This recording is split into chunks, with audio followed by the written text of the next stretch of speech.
All right, so here we go. So to introduce our guest speakers today, we're going to have them both come up at the same time and give a joint talk.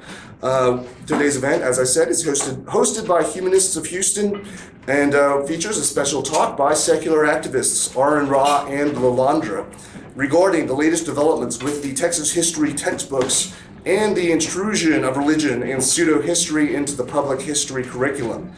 For example, how do we know that Moses was not even a real person? How do we know that, contrary to the claims that have been recently incorporated into the textbooks, that Moses actually had no influence on the U.S. Constitution? We will also have plenty of time afterwards for Q&A, and also after that, probably to mingle and chat as well. So, Aron, to introduce Aron first, he is the world-famous atheist activist, video blogger, and the Texas State Director of American Atheists. And he's also a former host of the Dogma Debate, current host of the Raw Men podcast. He first came to fame through his video series, The Foundational Falsehoods of Creationism, which is a many-part series of videos that he edited, put together, wrote, narrated, debunking the claims of creationism, and got millions of views. He got hundreds of thousands of followers on his YouTube channel, and since then he's become one of the most prominent activists in the atheist movement, speaker at countless freethought and atheist conventions, as well as a guest on countless atheist-related podcasts. He is also the founder and one of the authors of the Ace of Clades blog at the Freethought Network, FreethoughtBlogs Network. And Lilandra is the host of the video, one of the hosts of the video podcast The Nuns on YouTube, spelled N-O-N-E-S.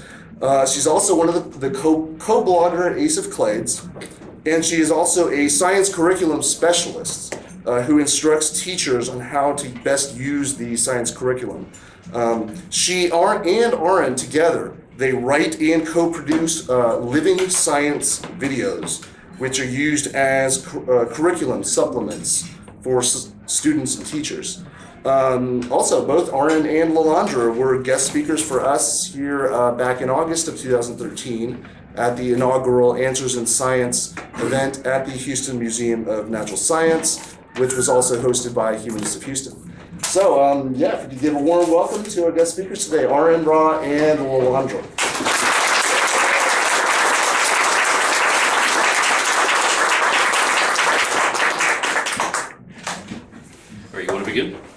Hi, I'm Lilandra. I'm like Aron's Asian sidekick. I'm just kidding. But I was wondering, how many people were aware of what's going on with the Texas history books? Okay, so I'm talking to people who just know what's going on. Bear in mind, you've also got a camera, so there are people that don't know, and you're going to have to film it. Right. Okay. How many people would like to know what you could do to help with what's going on with the textbooks? Okay. So that's what we're going to talk about today. Okay. All right. Well, one of the first things we want to know is whether you have students that are in the high school age group. Are you public schools? Okay. Anybody that has, and I think there's some stipulations. There may be a suit. And we're trying to gather people that might want to be involved in that. So if you have primary custody of students that are in that group that are going to be in public schools, then we'd like to know your specifics if you're willing to be involved. And anonymity is a possibility, though I doubt that's necessary for everybody. It is for some. The thing that outrages me is our Board of Education has become infamous in recent years, in the last decade or so, for wanting to instill right-wing political ideologies. And they will do that through any means. It doesn't matter. It's not just a science class that's under attack. It's also health and history. And with health, we have the, I bring this up all the time, they do the abstinence-only sex education, which is why Texas has the highest rate of repeat teen pregnancies of any state in the country, because that's what a phenomenal failure that program has always been. She has a wonderful story, maybe she'll tell it, about how you were teaching public school and they brought in people to address this. Tell them, please. I taught 6th grade in Odessa, Texas, and they brought in a company because since the 1990s, George Bush, the governor, passed millions of dollars for programs to start up and do abstinence only, specifically education to all the schools. And this, I sat through 2 years of this program, and one was for the girls and the second one was for the guys. The girls, it was this lady with the beehive, and we're talking about 6th graders here, and she started it off with, let me tell you about the birds and the bees, and it was just like this 50s type program. But for the males, it was even worse. This guy comes in, and he's elderly, and he has his pants up to his navel, the pocket protector, you know, and he's sitting there talking to the boys about sex, and more than once, he used an overhead projector. More than once he put this black and white diagram of a male penis up and said, this is what happens if you have sex. They'll cut it off. Like, because you get penile cancer. They'll have to cut off the penis. And how rare is penile cancer as a threat, right? That's a thing? Yeah, right, exactly. It's statistically rare. And the boys are curious, and the boys, during the question and answer session, he had them write on a notebook card their question, and he answered them for him. And some of the questions are like, well, I've never heard of, my friends have sex, and I've never heard of any of these things. And I forget what his answer to that was, but the most amusing and kind of sad question was, what does oral sex feel like? And so he's trying to still get them in the frame of mind to be scared of sex. So he goes, it's horrible.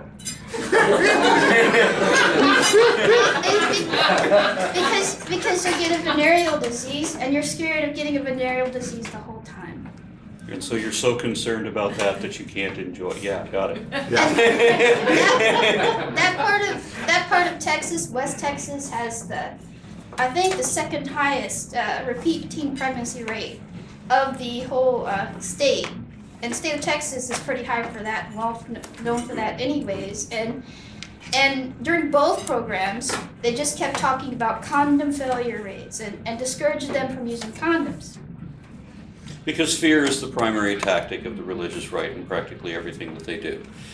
I was not always politically active until I became involved with her, and one of the things we did shortly after becoming involved with her was I found myself holding a picket sign at the state capitol. And I believe that the sign I was holding said something about, you know, that our history is not right, as in capital R, and our history is not all white. Because that's what the Board of Education wanted to do with our social studies class. They wanted to remove all ethnic references so that it was all white Protestant Christian males that are responsible for all of our Texas history and nobody else. Oh, and they had to be heterosexual as well. And it's a little bit disingenuous to me. I mean, it's how do I put this? I got into a debate. One of the things that she organized when we first got together, she arranged this debate with this guy who was courting the Board of Education on science standards, and she set up a debate on creationism versus evolution. And this guy that I'm debating, we had a couple of people from the Board of Education moderating the thing, and I don't think they actually took participation in it. But the purpose of doing this debate was so that the Board of Education could see what was up. And what was frustrating to me was that there was no accountability for people being lied to, for whether the information that they're presenting is correct. They don't care if the information is correct. And this was so outrageous to me. This guy made an admission before all the moderators that he knew, in fact, that there were transitional species, but he didn't want anybody to know that there were transitional species. He wanted the children to be taught that there were none. He stated this to the moderators. He said he wanted the children to be taught that there were none because it was important that they believe that there were none. So it doesn't matter whether the information is correct. All that matters is what we can get the students to believe, and that seems to be the entire agenda. Get the students to believe the way they want and be right-wing conservative ideologues denying climate change and voting Republican like they're supposed to, and shut up and be obedient minions. So it's very frustrating when I see the way that this chain of events works, the way that our beloved governor has set things up so that we not only have an increased pregnancy rate among teenagers, but also we've cut programs for unwed mothers at the same time, just to further exacerbate things. It seems as though he's terribly interested in removing the middle class, and I think he's even made statements to that effect. So then they bring up the next grade of history reforms, and some of the history books have actually changed themselves to interject information that they know is not correct, because Texas is such a big textbook buyer and they know that we have influence, so we can actually get textbook publishers to write things they know are wrong just to teach students what they're supposed to believe rather than anything truthful that they're actually going to know. I don't know if I'm just alone in this, but I thought, the way I was raised, you're supposed to be outraged when someone lies to you. Right? I mean, you're supposed to be offended at that. Lying was supposed to be wrong. And I know the 9th commandment doesn't actually say that you can't lie. It only says you're not supposed to bear false witness, which doesn't really matter because they do that anyway. But you're supposed to be outraged at being lied to, and it's supposed to be that lies are a last resort, much like violence. It's something that you turn to as a last resort. It's not something you should be proud of. Life-threatening situation, I could see you coming up with an excuse for why you should lie. But as for a teacher to misrepresent the data, to misinform and mislead innocent, naive students who are looking to them as an authority, this is just wrong. And I was on a radio show maybe 2 weeks ago with a Christian conservative supporting Ken Ham, and he said that there's nothing wrong with lying to people if they don't know you're lying. Wow. And he gave the specific example of lying to your own children. He says, if my children tell me that they want to go to Disney World, I can say, sure, fine. I don't want to listen to them nagging, so I'll just put them in the car, we'll drive downtown, I'll find an abandoned building and say, oh, sorry, it's closed. So it's okay to build up your children's hopes and then disappoint them on purpose. There's nothing wrong with that. And so I just got him to say it again. So you're telling me that it's okay to lie as long as they don't know you're lying? Oh yeah, absolutely. I said, that explains so much. And he said, yes, it does. Thank you for calling. Click. That was my participation on the radio show. So we have a handful of Texas textbooks that denigrate other religions and criticize other representatives of ethnicity. Basically, we had, I think, 50 different people that were all testifying on the same day, and they represented Muslims, Native Americans, various degrees of Hispanic or Latino or whatever the proper current nomenclature is. All of these different ethnic groups, and I know I'm forgetting, we had a half a dozen people representing the Sikh religion, because there's all these things that are in the history books that either remove people that had an influence and just disregard them altogether, or misrepresent them, or say things like, we now have current history books that say that all terrorism stems from Islam. Wow. All of it. Right. There was no Christian identity. The guy in the Murrah building in Oklahoma City, that never happened. Yeah, none of those. Those people don't exist. It's all Islam. So of course there were people there representing Muslims, and this was a bit of a surprise, I think, to everybody on the Board of Education. When one guy whose opinion we didn't really know, is he secular? Is he with us? Is he? What is his position? The one black member of the Board of Education took some offense. It turns out he's Muslim. Okay, so we have a very Protestant, you know the demographic for the Board of Education. They're as WASP as you can get. And we had 15, I think, professional historians giving their testimony to say that the things that are represented in this textbook are incorrect. For one thing, they state that Moses definitely existed. They stated it as a fact. I thought that I had released a stink bomb when I made the statement that Moses didn't actually exist as a historical character, that Moses was no more historic than King Arthur or Robin Hood. And there was a lot of people that wanted to talk about that and bash me in that meeting and in the next meeting thereafter. The history books that they were considering at that time said not only that Moses existed, but that Moses was the inspiration for the Ten Commandments, rather, were the inspiration for the U.S. Constitution. They also named John Calvin as the Founding Fathers' primary influence, and a number of other monarchists who I'm sure would not have belonged on any of the Founding Fathers' list of favorite people. One of the things the textbook said was that the inhabitants of southern Africa until the Age of Exploration, this is current history books in our class now, that the inhabitants of southern Africa until this point were black people of the Negro race, using that word. And that the people, this gets better, the people in the northern part of Africa were white people of the Hamitic race, meaning the sons of Ham, son of Noah, following the flood. Yes, and this idea came, and I brought this up to them, this idea came from 18th century archaeologists finding these ruins and deciding that this is much too advanced for black people. It must have been white people that made these, and so they made up a race. And since they were very old, they assumed that it had to be direct descendants of Noah, immediate descendants of Noah, so they've named it the Hamitic race. That's in textbooks now? Yes. No, it's not. Well, they're in the textbooks that are being considered.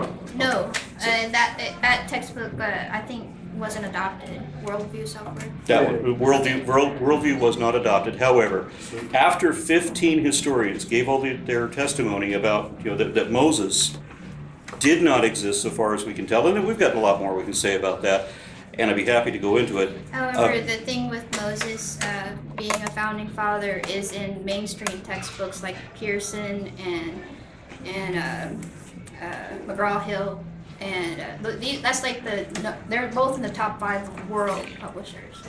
Yeah. And they're likely to be found in classrooms once they get to the classrooms, and they won't adopt another textbook for another 10 years. So he was just like standing there glowing and smiling like Star Wars or something, or what? I know. How do they rationalize that? I mean, the Ten Commandments and his covenant with the Jews that they say is a basis for our lawmaking. That's where. So he wasn't actually there as a founding father physically there. Right, but they said he. In spirit. Yeah. Yeah. Like Star Wars. Yeah. And it doesn't matter that none of the 10 Commandments are represented in American law. Yes, it's illegal to steal, and yes, it's illegal to kill, and it was already illegal to do both of these things before Hammurabi, and long before the time alleged for Moses. So this is not something that we got from that compilation. The other laws have no representation in American history at all. I mean, it was never illegal to get divorced, for example. I mean, it was in the Ten Commandments specifically. The freedom of religion was one of the founding elements, but this is one of the damnable by death violations in the Ten Commandments. So the Ten Commandments are not representative of American government at all. But they want to pretend that they are, even when they can't name what the commandments are, and they can't say what they even mean. They want to emphasize the Moses and the Protestant Reformation over the Enlightenment. And they want to downplay Thomas Jefferson and upplay John Calvin. So it doesn't matter that all the historians spoke against him and that everybody was unanimous on the whole Moses was not involved in any way in the Ten Commandments, or wasn't involved in the U.S. Constitution, and was not a influence over the Founding Fathers. It doesn't matter that every historian universally consensus on this. This is what they want to believe. This is what they've all been paid to say, and this is what they're going to pay. This is what they're going to pay the publishers to represent in their opinions. So that's what the textbooks are going to say, and it doesn't matter if it's true, because we've seen that these people will say that, well, these may be what the facts are, but I want to believe this. And then they'll say, why can't we just believe what we want to believe? And so they're going to believe what they want to believe, and it doesn't matter what the truth is. I think people should be outraged at being deceived like this. So after this meeting, after all of the testimonies were given, they held a private meeting and voted those books in anyway. and knowing that that information is incorrect, as they do, they should come to know that there are repercussions from deliberately misleading students the way they are. And that's why I say I can't name the organizations involved yet, because we don't know exactly what's going to happen with this, but we know that there are people that are interested in finding potential plaintiffs. So I'd be interested in finding your names or whatever if you are qualified to be so. Specifically high school students, or recruiting elementary school too?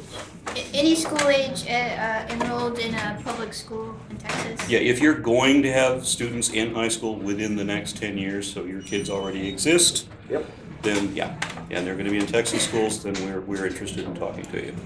Can they be anonymous, or do they have Yes. to? The American, I was about to say, they will give you an anonymous name. That way your children don't get bullied at school.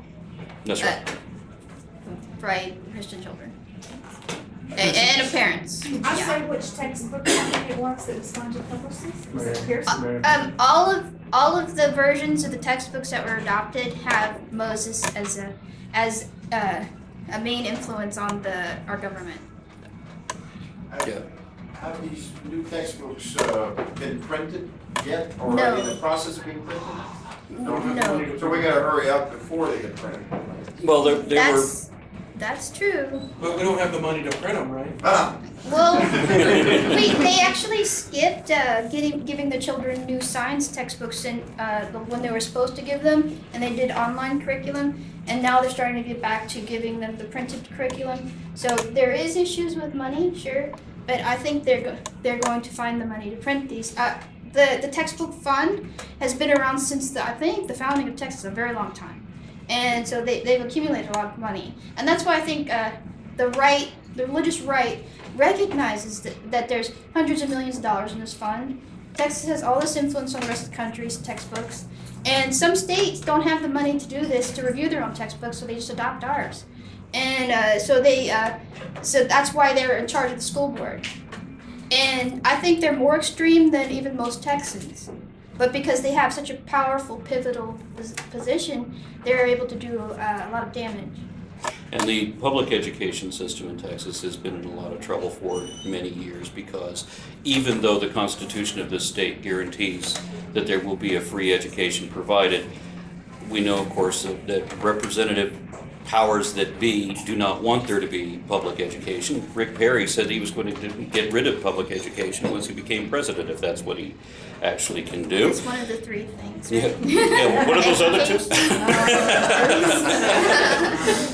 Yeah, so and one of the ways that they're doing that was that a couple of years ago, I mean, I was already talking about the people who are now our lieutenant governor and our governor, and what they were already doing to undermine education years ago, through the voucher program and by trying to use a loophole in religious studies so that they can teach the Bible as a history book, to the denigration of other religions, and including all the anti-Semitism and anti-science rhetoric and all of that. They're always going to find ways around that. And when you go to the rural areas of Texas, it's substantially worse. We went to this one school where it said, "In God We Trust" on the front of the school. And then when I posted a picture of that, people that have students in that school sent me a video of one of their school plays where the kids are singing that the Constitution was based on the Ten Commandments. So they will find some way to deceive your kids however they can, to indoctrinate them however they will.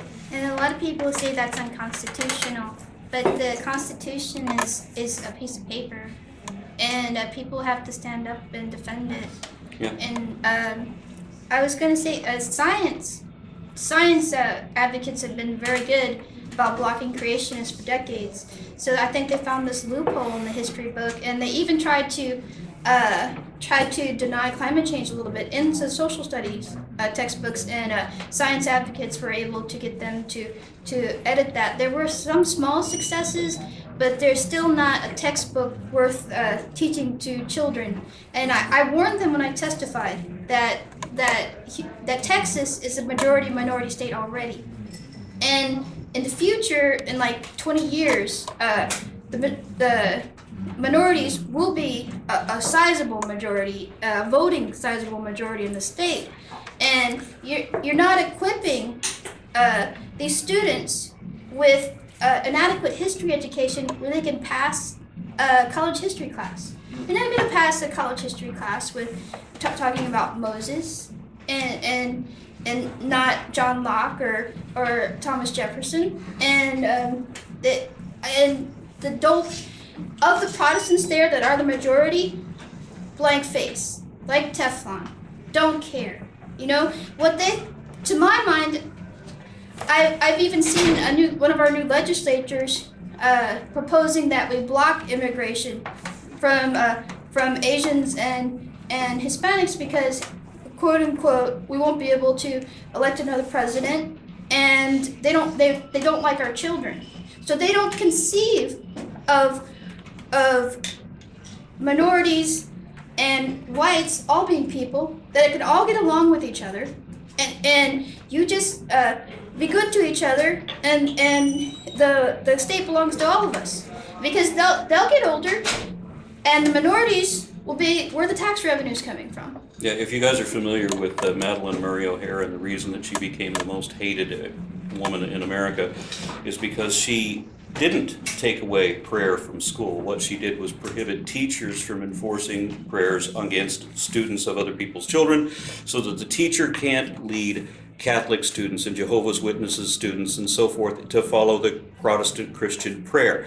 And a lot of Christians in minority denominations, Mormons and whatnot, would understand why this is necessary, that you don't have people indoctrinating everybody else into the teacher's faith. But of course that's misrepresented by the religious right.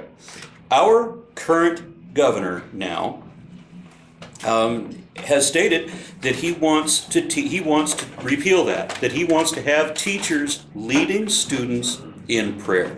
Our current lieutenant governor says that he wants to teach creationism, indifference to evolution, and he wants creationism touted and applauded. So this is how anti-science and how indoctrinate it's going to be. We all went through 14 years of Rick Perry, if you've been here that long, and our lieutenant governor is worse than Rick Perry. At least Rick Perry would do a lot of his blatantly Christian stuff on the off hours. And Dan Patrick, he's the one that has been leading the charge against abortion rights in the state, and passing bills to get, I forget if it's a God We Trust or what it is, carved into the legislature right in front where they talk. I forget, it's something about God. God and our bless current America, governor is the reason. One of those. And our current governor is also the reason why we have the Ten Commandments still sitting in our capital. So, and these are the forces that are against us. There are very powerful money sources behind all of this who very much want all of your children to be indoctrinated into believing that Moses was a real person. And he could not have been. We know that the Hebrews, that the way they're described in the Bible, did not exist at the time that the Bible describes them, not as the type race that they're talking about. We know that the Moses character did not exist at that time, that it was based on a preface of at least 4 other previous characters. Hammurabi was the one that received the law code, or the stela of law, from the sun god Shamash, which is the same story as Moses receiving the 10 Commandments on the Mount Sinai. We have the parting of the Red Sea, which was taken by the Pharaoh Senefru, who had his mage Judgmunk turn a lake upside down, or flip a lake over so that he could retrieve a turquoise bubble and hand it back to some girl he wanted to impress. This was 1,000 years before the time of Moses. Not quite the noble story that you hear about in the Bible. And obviously God would not create such a cheap sequel to something like this. And then, of course, we have the baby being put in the pitch basket and being floated down the river, right? Well, all of this verbatim was stolen from the story of Sargon. So we know that all of the elements for Moses were adapted from much older stories, where characters we can show really did exist, where we can't show that Moses exists. And there is a archaeological consensus that the way the Bible describes the Exodus is not the way it happened, if it happened at all. And this is even being admitted by rabbinical scholars now. But We're going to be taught a false history anyway, because it doesn't matter what the truth is. It only matters what they can get your kids to believe so that they can get your kids to vote the way they tell them to. They think that because they dominate the culture, that if they're outnumbered, somebody else is going to dominate them. They don't think of it as like, let's tell the truth and we're all in this together. And I taught in a 6th grade social studies class because I taught all grades in 6th grade, and there's world religions as a part of that curriculum. And my other teacher, the other 6th grade teacher,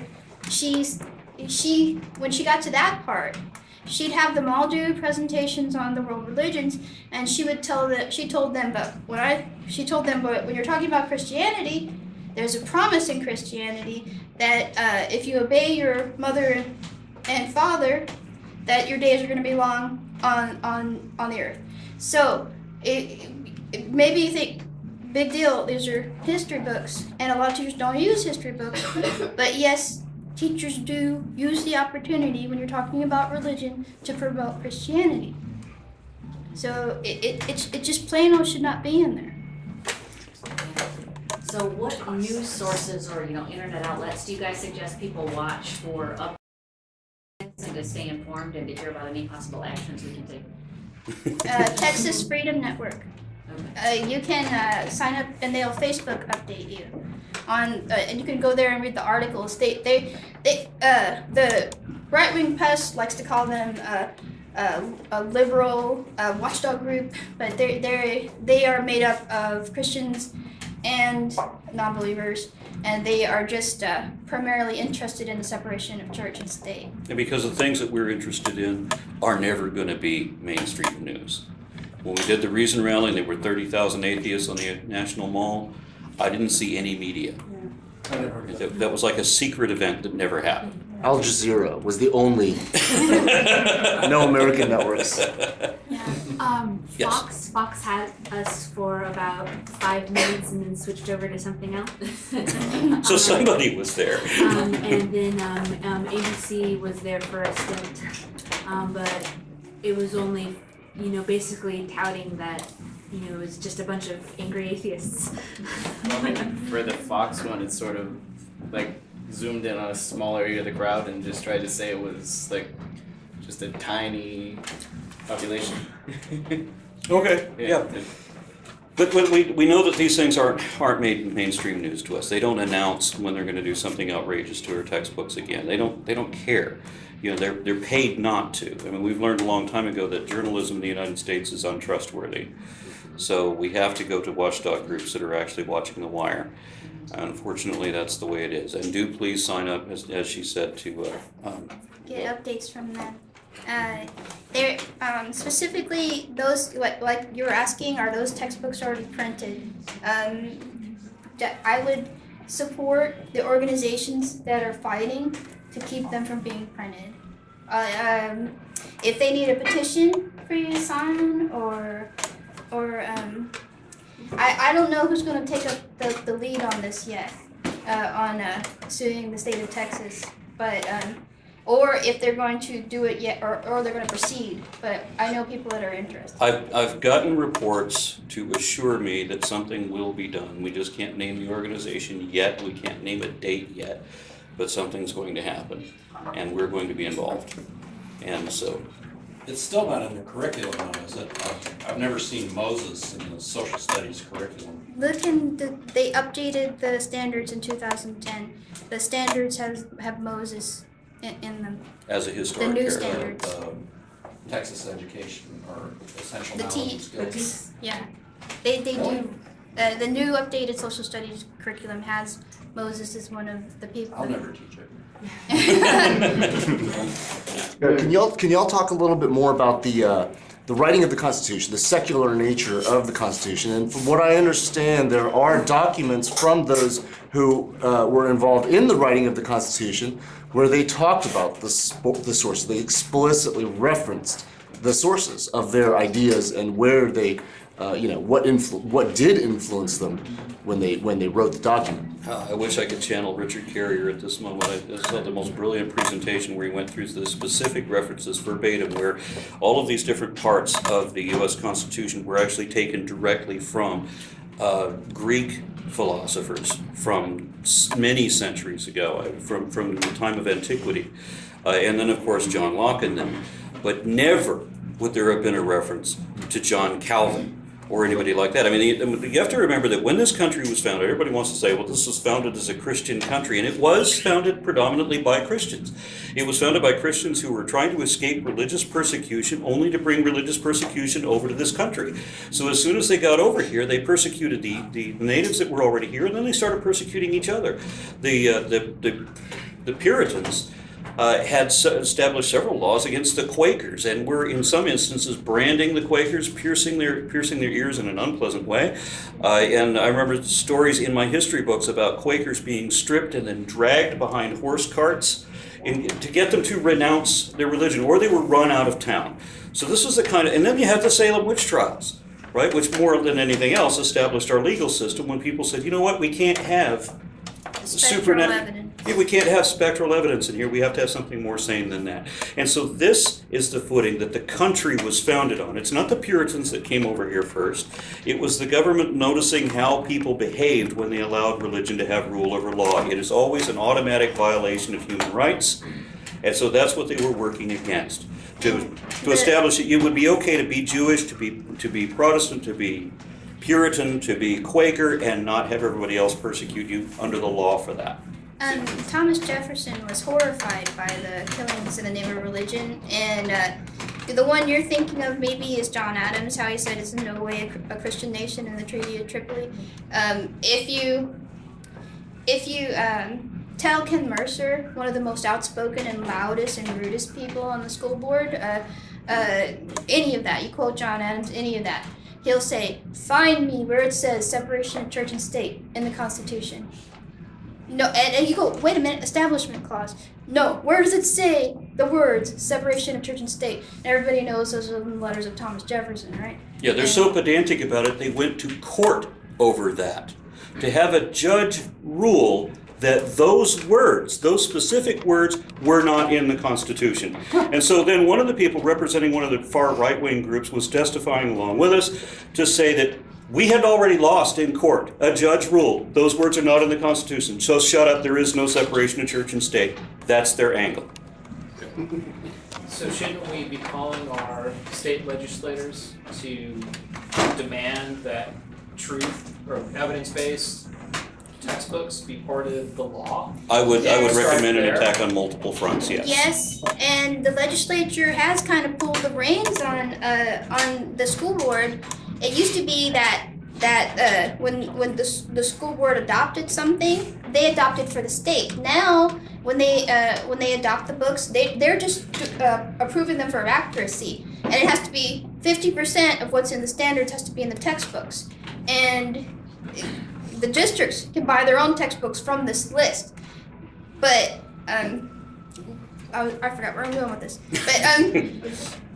But they're even though our legislature is very controlled by the religious right, the school board is making a laughingstock out of us with all this crazy inaccurate history, inaccurate science, and so they are. And contacting them and asking them to do more about limiting the power of the school board, or I would love if our state. Shouldn't there be some? I mean, there's got to be some lawyer who's an atheist that might write a bill that we could introduce to the state legislature that says, get somebody to say, look, we can't have bullshit in our textbooks. That's a good idea too, because the legislature does write the rules for the school board. I would love to see they've got to be put in check by somebody, because they are out of control. I'd love to see a school board that is an expert panel of historians or scientists rather than lay people. And we already know what the Board of Education's position is on experts, right? regardless whether it's historians, when they reject the consensus of historians, or when they had 160 representatives of different science organizations tell our Board of Education that evolution is a fact and needs to be taught as such. And then, of course, we have Don McLeroy say that somebody has to stand up to experts. And he also told his students, he was teaching fourth graders at the time, he told them to keep chipping away at that empirical evidence. Chip away at the empirical evidence, because it doesn't matter what is evidently true, it only matters what you want to believe. Remember, what you want to believe is an act of will, it's mind over matter. It's the power of positive thought. It is convincing yourself, it's literally make-believe. This person right there, he had a question and he was being really patient. In the red shirt, he's stretching now. Putting on his glasses. Did you have a question? You were being really patient. Yeah. Well, when the other person asked about the resources, you know, there are a bunch, but one of my favorites is the book Freethinkers by Susan Jacoby. It's nice, has lots of detail on what all the founding fathers said and quotes. Okay. It's nice. It's written as a popular book, but Freethinkers, who's read Freethinkers? I don't know what I'd like to say. Yes. Did you have a question? Oh, yeah. To address the question that kind of came up earlier, but there's no, like, people aren't up in arms. They're about lies being put into textbooks. And what I was wondering is, have you addressed the general, I guess, the idea of students in school? When I was in high school, I wasn't really exactly reading the textbook. And so how much influence do the textbooks have on the teacher-student relationship and what that teacher is actually teaching? Now, I understand you gave one example of this person teaching fourth graders, you know, chipping away at the empirical evidence, but in terms of across Texas, aside from the rural districts who get kind of outlandish, I mean, isn't this a scenario that is ripe for an explosive kind of revolution within the schools of teachers saying, I'm not going to teach you garbage. I am fed up with this. And then beginning in the liberal districts, or the more bullheaded teachers saying, you know what, I'm going to teach you what's accurate. I'm going to tell you something. I think the religious right has noticed the influence of teachers who aren't going to teach BS, and especially about Christianity or science. And there's been an attack on education, and they cut $5 billion off the budget. I think it was a fifth of teachers were fired. Most districts are on an emergency exigency plan, and so a teacher can get fired in a heartbeat now. It used to be that it was really hard to fire a teacher. Most teachers now are under one-year contracts, because they say there's a financial emergency from the Texas legislature. The Texas legislature notices, and the people the religious right notice where their enemies are. So they keep the teachers on a short leash and, yes. and won't let them. Yes, and Texas is, that's another thing, is trying to privatize education, and both our governor and lieutenant governor don't believe in separation of church and state. Believe creationism should be taught in the classroom. So what you're going to have is they're paving the way for tax-funded charter schools that are Christian. So parents can decide, but can you really decide? Because not everybody can drive their kids to school or other things like that. And then you also have to remember how the Board of Education was constructed. We had people like Ted Leininger, who was giving $10,000 and $20,000 a piece to secure seats for what was a volunteer job, just so that they could establish half the board in a voting block that would vote the way they were told to do. Right? So we understand how all this is lobbied. This is coming from a group that does gerrymandering, so of course they're going to watch all the statistics and see what needs to be positioned in what way to minimize the potential threat to their power. Also, you're asking the second part of your question, will teachers really teach from these textbooks? A good teacher doesn't use a textbook because learning isn't confined between the pages of a textbook. But a lot of teachers do, especially new teachers, and I would bet that the number of new teachers have gone up since the budget cuts. And also, maybe someone who's trying to promote Christianity is like, look, see, it says right here in your textbook. Yeah, and yes. Can we expect these to wind up on the standardized tests for high school? The graduation tests? Yes. On the EOC and of course exams. I don't know, whatever they're calling it now. It's changed over time. The time my kids were in school. It's STAR and EOC. It used to be TAX. Yeah. Yes. So we're expecting this material about Moses to wind up in those tests. Yes. Yeah, and remember, we're not just talking about Moses. We're just talking about misinformation getting into the textbooks, and not just in history, but in several different areas. Yes, you should contact your legislators and so forth, because one thing that we know of several different things that might work. One thing that we noticed does not work, and we saw that demonstrated in the last election, was inaction. So 60% of the country refused to vote, and we had so many people blogging to us that it doesn't matter who you vote for because it's all the same party anyway, They're not both the same. right? So we should just protest by not voting at all, and that'll show them. Then you let the religious right rule everything. Yes. I have a comment and then two questions. My comment is that I'm a product of a private Christian education, and I can tell you 20 years ago, they would have never dreamed of putting the things in the textbook that they're putting in now. My, I would say, fellow graduates from the same time frame, they're all for this. They think this is the best thing ever. They think that this is exactly what needs to be done. So we do not speak up and do something. This is what's going to carry through to the day. So if you don't think this is real, I'm going to tell you, it's real. It is really what certain people of a certain, so we say, religious viewpoint really, really want. I see this in my Facebook feed and from my friends all the time. I have two questions. So my first question is, my son, he's a toddler. So what can I do now in my school district to get involved so that way by the time that he hits school, that either this can be mitigated or at least the people where he's going to go to school kind of know my face, kind of know I can have some sort of influence where he's going to be in school. And then my second question is, if you have a child who's in school like junior high, high school, how do you, I don't know, curb what's going to be coming out, what they're going to be taught in class, like tell them the truth, but then still set them up to succeed, like you said, the testing, it's going to be in the testing. So how do you teach your child, hey, this is what it's really like, but this is what you have to see on a test to get a good grade, to pass, to get into a good school. I mean, how do you balance those two things? I know. And, well, it's luck. It was luck before these textbooks. Like his son got a science teacher that had, I think, a flying spaghetti monster shirt when he met him at teacher night, and then another teacher the same son had was trying to tell them there was no transitional species in science. The teacher told the class, while my son was in class, the teacher told the class that there's never been a beneficial mutation. My son had the textbook open, said, but teacher, it lists beneficial mutations, and he was sent to the office for that. But the answer to your question is that you have to be politically active. On the lowest level, social networks is a form of political activism. It will also keep you connected with real activist groups that actually do real boots on the ground kind of activism.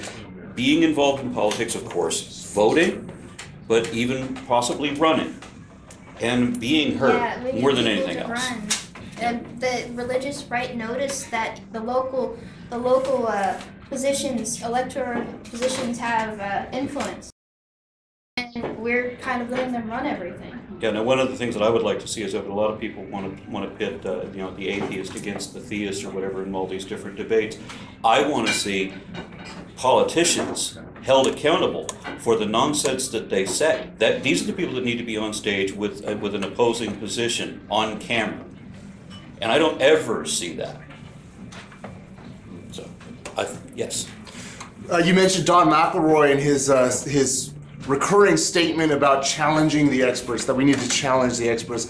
well, I had the opportunity to confront him face to face, where I called him out on that, because I basically pointed out that is exactly what scientists do. That's what science is all about, is challenging each other and trying to prove each other wrong. And I made the point that if somebody, it's in the revisionaries, where somebody makes the point that if you were somehow able to disprove evolution, you would be, you would be basically the most famous scientist in the world. You would win the Nobel Prize easily. And he actually virtually retracted the statement.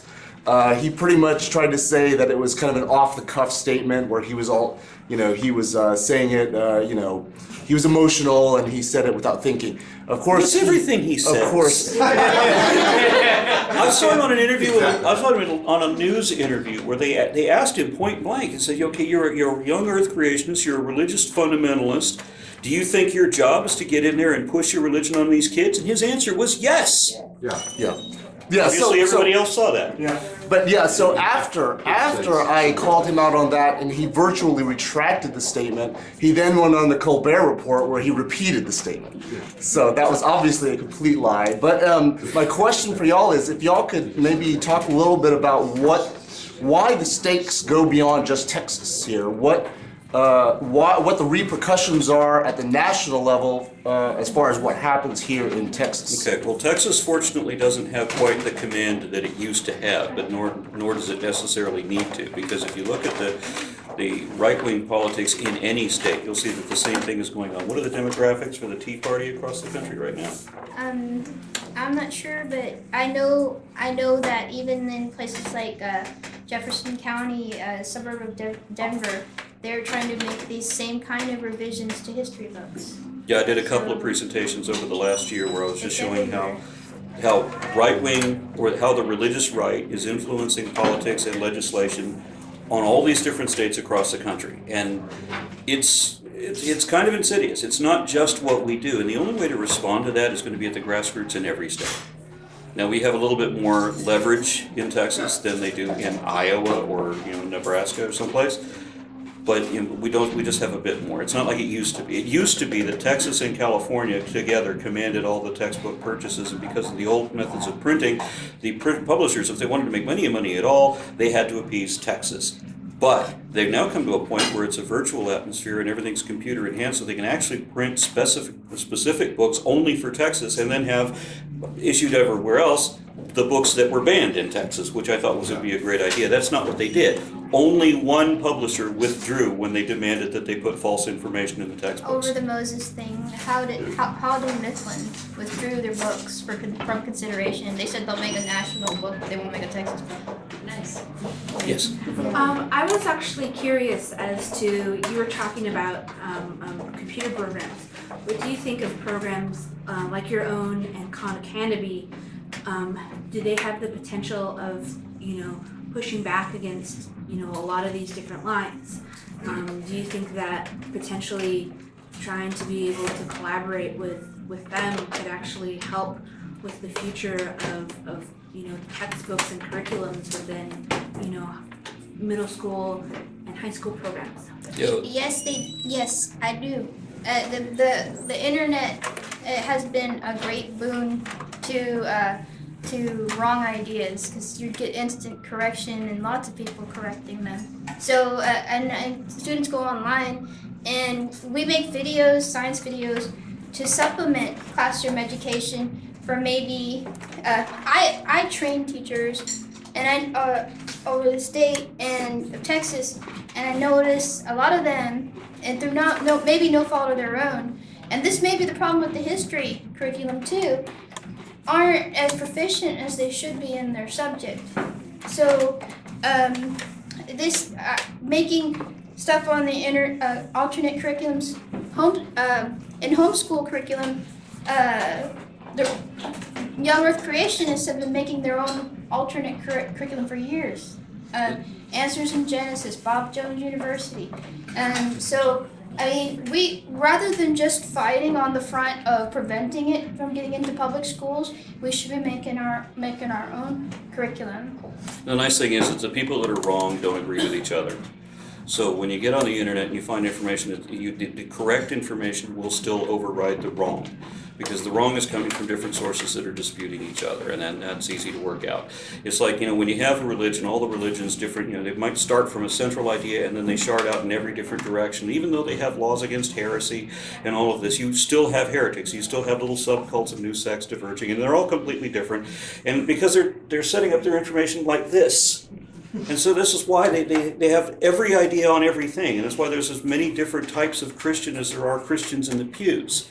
Because nobody agrees, because there's no way to agree, because you don't have any actual information. But it doesn't matter what religion you come out of. When you start looking at evidence instead, there's only one actual truth, and that's what everybody ends up drawn to. So, accuracy and information on the internet. Yes? Of this is legally violation of the establishment clause, since specifically I'm more worried about we're legally required to teach facts in the subject called science. Is that a legal requirement in some way? Because like at the establishment of a school board, for example, are they legally required to teach facts or science? The problem is a matter of interpretation. Well, look at America in general. Whether something is required to be accurate doesn't seem to be a big, huge priority in our government. Like Fox News, they can't even show that in Canada. But here, Fox News can lie to everybody, and you don't have the government stepping in with facts. This is a conflict with free speech. Right. Yeah. Free speech allows Free you to lie. speech wins out. So, but with the this is public education. This is funded by the government. I understand, and the education is mainly a state's issue. There's a Department of Education, but states are free to follow their own, so that's why you have such uneven education in different states. So what you would consider a fact in a state that was more worried about facts, in another state, people are more worried about making America look like the best country ever, right? And yeah, And then that's two what I'm different saying. interpretations of that. It is the two statements that you can make about the same thing, and they're both factually correct. One, we have a scientific consensus to this point, that this is true. And then you could also say correctly that not everybody believes that. Other scientists have different opinions. That's a perfectly true statement. It doesn't mean anything because it's a matter of opinion. And you may only be talking about a couple of outsource, or not outsource, what am I thinking? Outliers. Thank you, that's the word. That, who like, I can't remember his name, the author, Jonathan Wells, author of Icons for Evolution. His doctorate was paid for by Reverend Sung Myung Moon so that he could get a PhD in evolutionary science, just so that he could undermine evolution from within. That was the purpose before he went to school, right? So do we consider his position valid when we know the agenda, ultimately, and we know that it doesn't have anything to do with truth, and that truth isn't even a matter of relevance to these people? Everybody here understands. Can that be argued in court? Everybody in this room understands the meaning of fact. A void of data is not in dispute, right? But not everybody's that literate of the difference between a fact and an opinion. So, I'll give you an example from teaching. There was this after-school program at an elementary school I taught. A preacher came in, and he was telling the children to say, I want you to say that, let there be dinosaurs. That's how God made the dinosaurs, just like that. So I went to the principal and I was like, well, he's undermining the evolution curriculum that they teach in high school. And she says, well, you have your opinion and he has his. So that's the principal of the school, who doesn't have a 6th grade understanding of what a fact is. So, I mean, you say fact, and we all know what fact is, but not a lot of people. Yeah, the problem is that nobody's getting outraged over whether it's a fact or not. Does a scientific consensus mean mainstream means that's what we teach?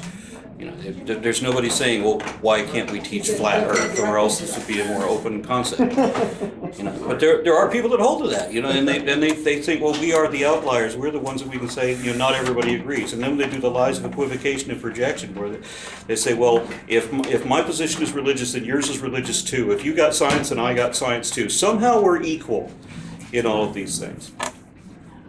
Have the new textbooks diluted the theory of evolution or possibly cosmology, the Big Bang? Has that changed significantly in this new set of textbooks? I think they're adopting history this round, and there may have been some language about the theory of evolution, but I don't remember. Too large. But it's not going to be that much covered in history and social studies. Oh, because all you're dealing with are history books now. Right now. Right now, we're only talking about what they're doing with history.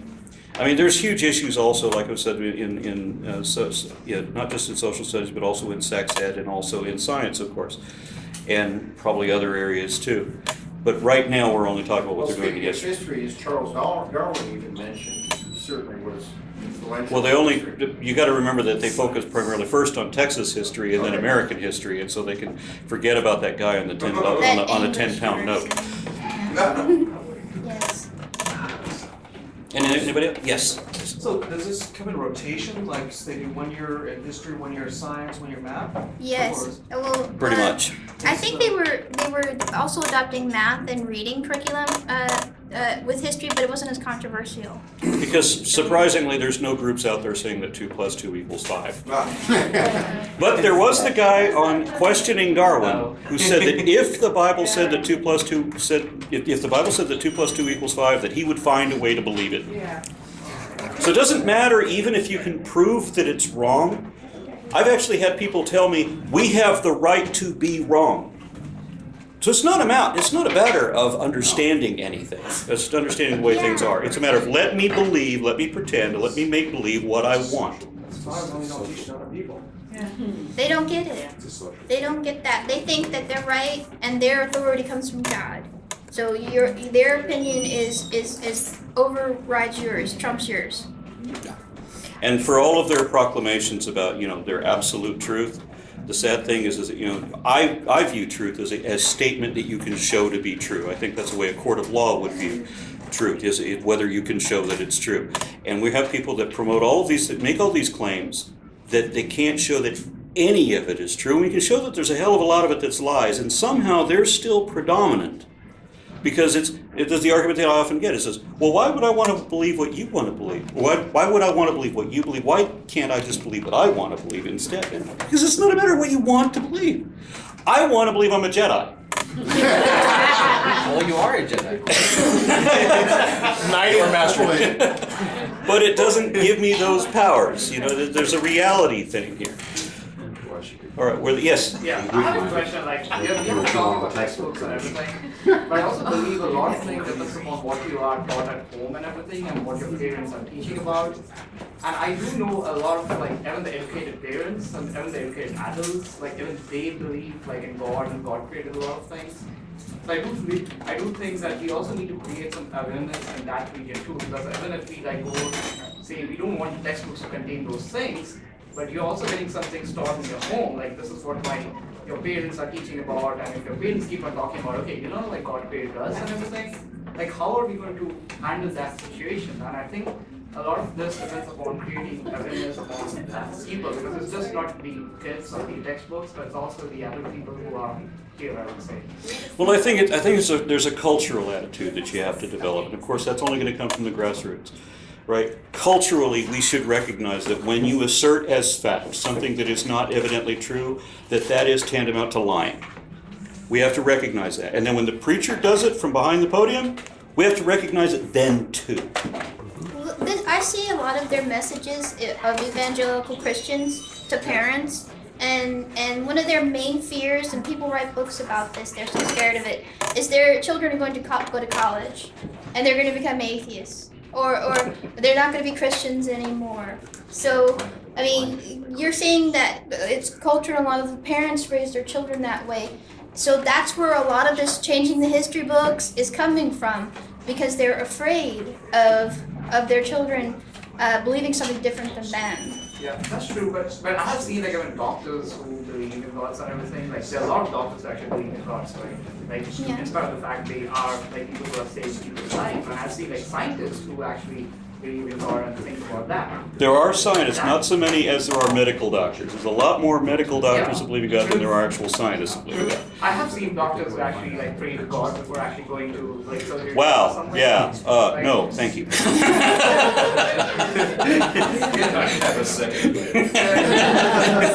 take the scalpel. I'm giving an example because I was God guide my scalpel. that's what like I was actually in hospital up in Washington DC, and every day before starting up the like the hospitals would like do a prayer in the morning before like starting up the things like the rotation shift. So it really made me like strange. Like here you are like trying to save people's lives, and you actually pray to God to actually save people's life, right? Like, and I believe that it's kind of like lack of education that people have, like even like educated people, even with the fact that they may have all the technical aspects, they don't have the proper knowledge to actually have the right choices, I would say. Like, yeah. Now, I don't want you to get me up on my soapbox or anything, because I am an anti-theist, because I find religion to be fundamentally, inherently dishonest. The most dishonest thing that humans have ever created has been faith. I don't want to talk about that so much. Right now, we're only talking about whether we're misrepresenting information to the kids, and whether it's excusable or permissible that we deceive other people's children in the classroom, and that we need to take some action against that. Yes, sir. I'm going to interrupt for a second because yes. This is immediately relevant to what the last guy just said. About 4 or 5 years ago, a study was published, I think it was in the Journal of the American Medical Association, that it's, when you look at physicians as a whole group, about 70% would endorse the ideas that miracles can occur, that they endorse the general idea of a personal God, that sort of thing. When you look at specific, surgeons are kind of at the high end of that. The lowest group are psychiatrists, where about 30% will believe in the personal God would occur, which means about 70% of psychiatrists are atheists, of which, of course, Freud was the famous atheist. Just because some people have actually seen religion cured by Thorazine. And for another statistic, when you look at the personal gods thing among the National Academy of Science, among scientists as a whole, it runs around 80–90% atheists, from what I remember. Yeah, it's but specifically. among the National Academy of Sciences, it's 99%. And this is especially true when you get into the earth and life scientists, when you get into the geologists and the biologists. The very people that if there was a flood and a creator God, these are the guys that would be able to show you the evidence of that. Virtually none. As a matter of fact, they represent such a small demographic that it fits almost entirely into the people that were raised religious, gonna stay religious. These are the people like, I can't remember his name right now, he was trained in Harvard by, well, I can't remember his name either. Man, am I getting Alzheimer's? What's wrong with me? But there was this one guy who he had been raised Christian, and then he gets a Harvard education in paleontology. And then he goes back and starts cutting out the bits of his Bible that accepting evolution would require him to reject. And of course, there's not enough left of the Bible for it to hold together. So he decided he was going to believe the Bible anyway. Even though the Bible, he knows, can't stand. He knows what the truth is, but he's going to believe this regardless. So it's not about understanding, it's not about truth. It's about make-believe. Yeah. A bottom line of what I just said is, even among physicians, 70% will endorse some of these supernatural beliefs. Yes. Kurt Wise. Kurt Wise, thank you. I feel so stupid. I can't. You ever do that? I just have a camera and an audience in front of me, and Okay. Yes. I guess kind of what I'm wondering is, a lot of these Christian parents are very worried that their children are going to go off to college and learn things that they're not supposed to, and they're worried for that legitimately. And if these children are, seeing this bullshit in these textbooks and still getting to college and still ending up finding out, obviously better education and better knowledge, do you think that's going to be enough? And how many of these kids that are coming out of these schools that are going to be learning that Moses was, influencing the founding fathers are not going to make it to college? Because those are the ones that we really worry about, because, if they're not going to college, they're just going to get a probably not going to get a very good job, not move out of where they are, have any more exposure outside of their tiny little community of Christians and, you know, poorly educated people. So what are the numbers here of people who are, despite the fact that we have these shitty textbooks, what are the numbers of the kids that are still going to college? And, you know, because that's, if a lot of them or the majority of them are going to college, then it sounds like there's a good chance that there's still an avenue there for them to let go of the false knowledge that they have. I saw an article from Texas Tech that a lot of the students there can't answer basic history questions like who won the Civil War. Like who won the Civil War? Texas Tech, these are kids going to college. So the big picture is that it's not, I want to stress that we're not concerned that children are going to be taught that Moses was a real person. The big picture here is that we have a religious politicization of the classroom still going on, whether it's in science, whether it's in sex, whether it's in social studies. They're politicizing the classroom so that these kids will vote the way they're manipulated to vote, right? This is that's the insidious part, right? It's not the specific lesson. It's that whole approach needs to be countermanded. They need to recognize that we're aware that that's what's happening and that we're not going to allow that to continue to happen. It has to be factual. It has to be objective.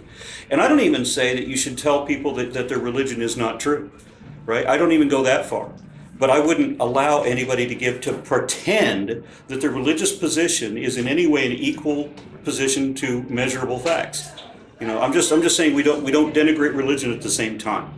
Right? Allow people to believe their little personal beliefs, but you don't get to spill it onto other people's kids. How much of this can be kind of directed toward the business community? Kind of taking off what he was saying, that if we have a collection of college students who the standards are dropping, at some point there's going to be an economic impact where these college graduates are going to be subpar employees.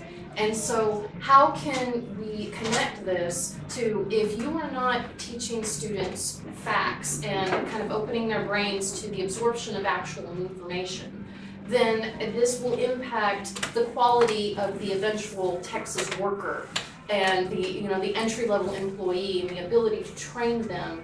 And so it'll cost money to the business community to have to override all of this bad information. Now, I'm not saying that Moses is going to impact, the cashier, but that the fact that you're using your brain to actively suppress correct information and allow incorrect information to override it, you no longer have fertile ground for more information to be implanted, and that will impact, the future trainees of corporate America.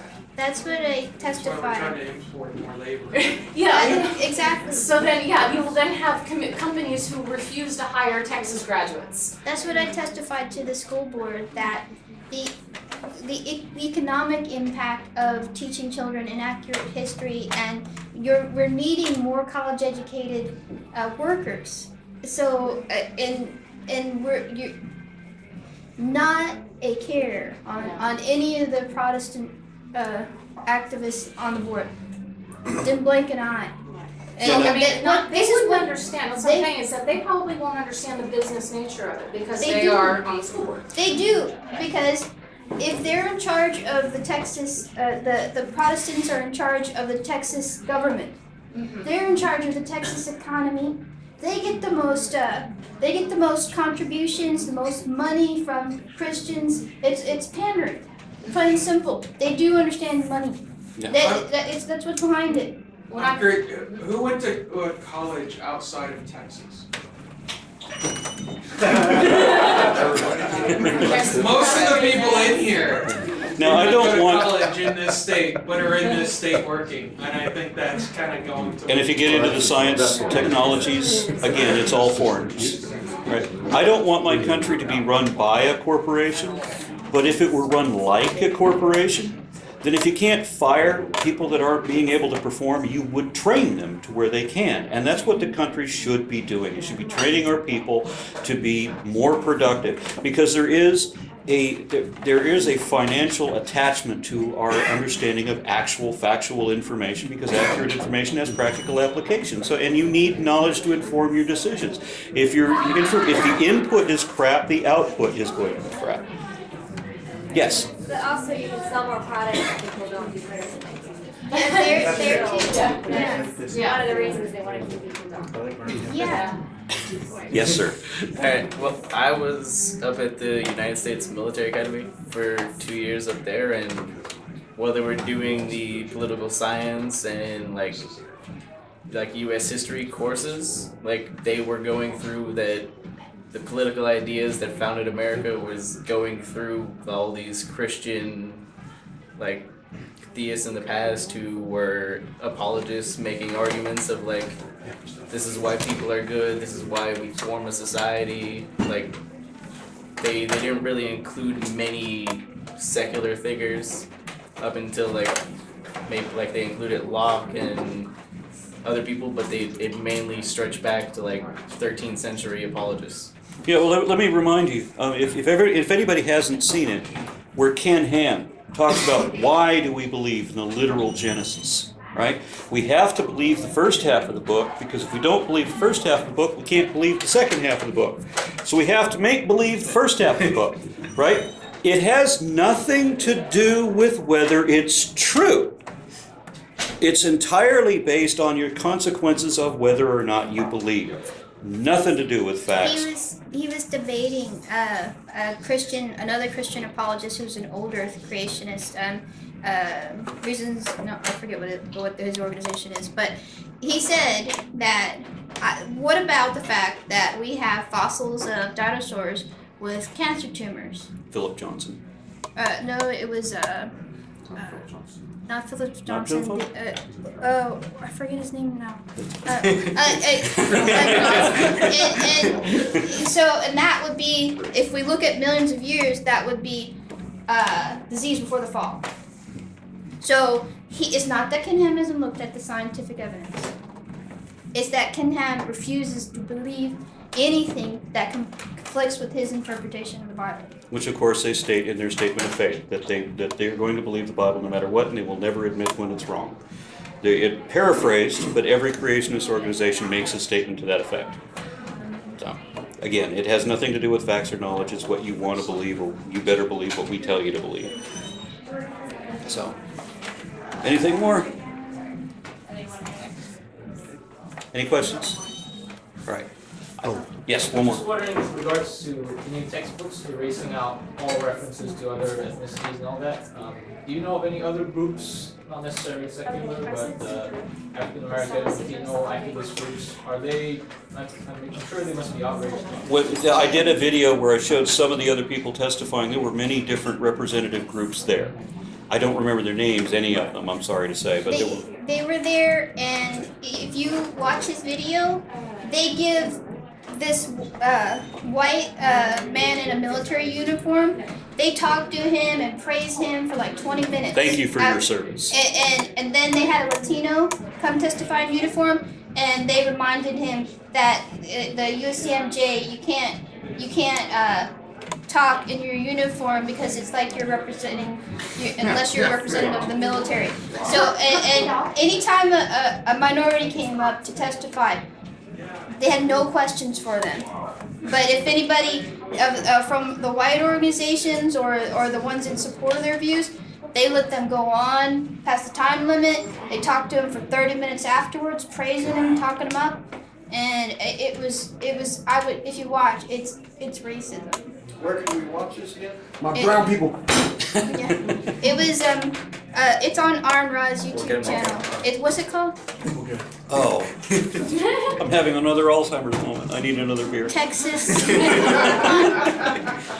How Texas Remembers History, I think, was the title of it. It's blatant how, and like I was testifying that they wanted to say, for segregation, that part of history, they wanted to say that some black students had it bad and some did not.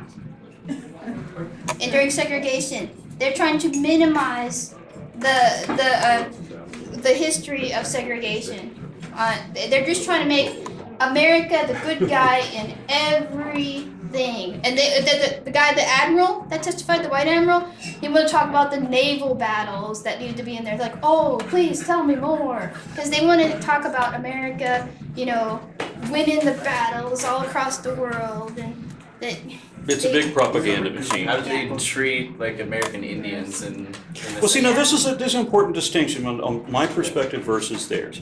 I felt more patriotic when I was on 4th of July. I was watching a series of videos on PBS, each hour-long special about what we did to the American Indians, what were Native Americans, what we did to the Hispanics, what we did to the Jews, what we did to the Catholics, what we did to the Japanese in World War II, right? All these things of what we did after the Civil War, you know, in the latter half of the 1800s, perhaps, and what we did to the Mormons and so forth.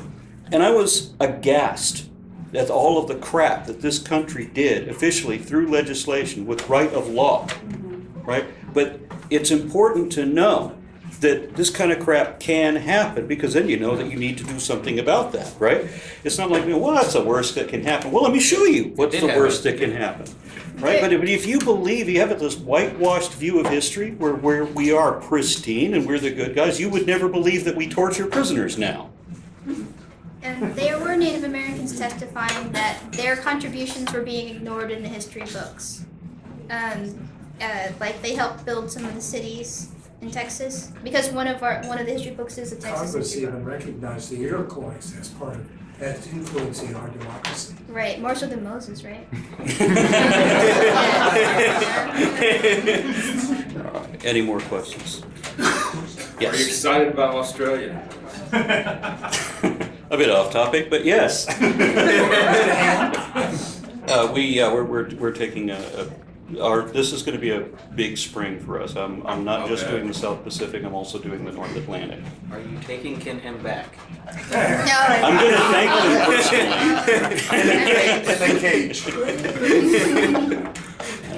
personally. Yeah, I think we're done then.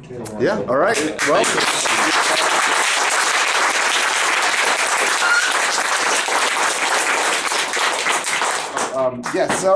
As I mentioned earlier, Aaron is now a full-time secular activist, and if any donations that are made to the box here will go directly to Aaron and Lilandra to support their efforts, their podcasts, their videos, and their visits around the country to do talks like this.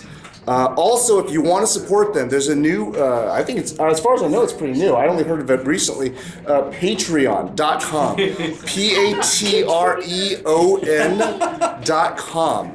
If you go on there, you can actually support atheist activists by pledging a certain amount of money, of however much you want. You will pledge that much per podcast video, per podcast and or per video, and then as they produce their content, you will just automatically make those donations.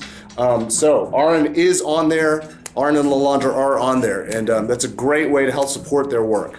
Thank you very much. Yep, that's and I think that's. And I just want to shake your hand. Thank you. All right, and I think that's it. So yeah. Our guest speakers will be hanging around for a bit, so you'll be able to chat with them. And also, we do have the room reserved for the rest of the evening, so no rush. You can hang out and socialize. And again, please tip well. So, all right, thanks for coming, everyone, and have a good night.